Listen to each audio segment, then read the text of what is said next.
বর কনেকে বিয়ে করে নিয়ে আসার পথে রোড অ্যাক্সিডেন্টে বর কনে সহ মোট 14 জন মারা গিয়েছে। ইন্না লিল্লাহি ওয়া ইন্না ইলাইহি রাজিউন।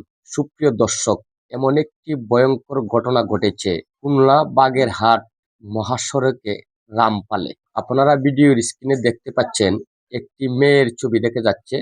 সেই মেয়েটি হলো নববধূ। জানা গিয়েছে গত বুধবার দিন সন্ধ্যার দিকে বরযাত্রী নিয়ে কনের বাড়িতে যান বিয়ের উদ্দেশ্যে। সন্ধ্যার পরবর্তীতে সেই কনে মার্জিয়ার সাথে বিয়ে হয় সাব্বিরের। বিয়ে শেষে রাত্রি যাপন করে সকালবেলা বরযাত্রী নিয়ে কনে নিয়ে বাড়িতে ফিরবেন। কনের সাথে আরো 3 জন লোক দিয়ে দিলেন। জামাই সহ মোট 11 জন ছিলেন সেই বরের পক্ষের লোক।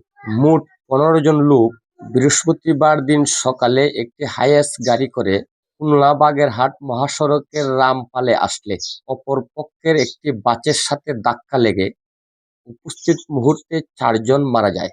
11 জনকে খুলনা মেডিকেল কলেজ হাসপাতালে নিয়ে ভর্তি করলে কর্মরত চিকিৎসক 10 জনকে মৃত বলে ঘোষণা করেন। কনের পরিবারের 4 জন আর বরের পরিবারের 10 জন, মোট 14 জন লোক মারা গিয়েছে। সুপ্রিয় দর্শক, অত্যন্ত ভয়ানক ঘটনা, আসলে মেনে নেওয়ার মতো নয়।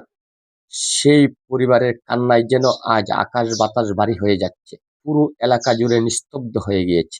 সেই দুর্ঘটনা ঘটার পরপরই কিন্তু পুলিশ এবং ফায়ার সার্ভিস কর্মীরা এসে সেই গাড়িকে কেটে 11 জনকে উদ্ধার করে খুলনা মেডিকেল কলেজ হাসপাতালে ভর্তি করেছিলেন। কিন্তু দুঃখের বিষয়, 11 জন থেকে 10 জনই মারা গিয়েছেন। ইন্না লিল্লাহি ওয়া ইন্না ইলাইহি রাজিউন।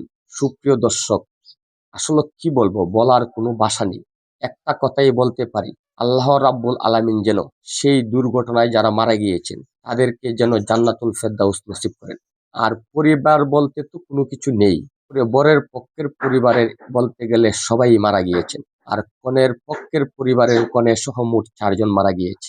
সেই শোকাহত পরিবারকে যেন ধৈর্য ধারণ করার মতন ক্ষমতা দান করেন আল্লাহ রাব্বুল আলামিন। তাই সুপ্রিয় দর্শক, সবাই একটু সতর্ক থাকার দরকার, একটু সচেতন থাকার দরকার। আজ এমন একটি দুর্ঘটনা ঘটলো, নজিরবিহীন।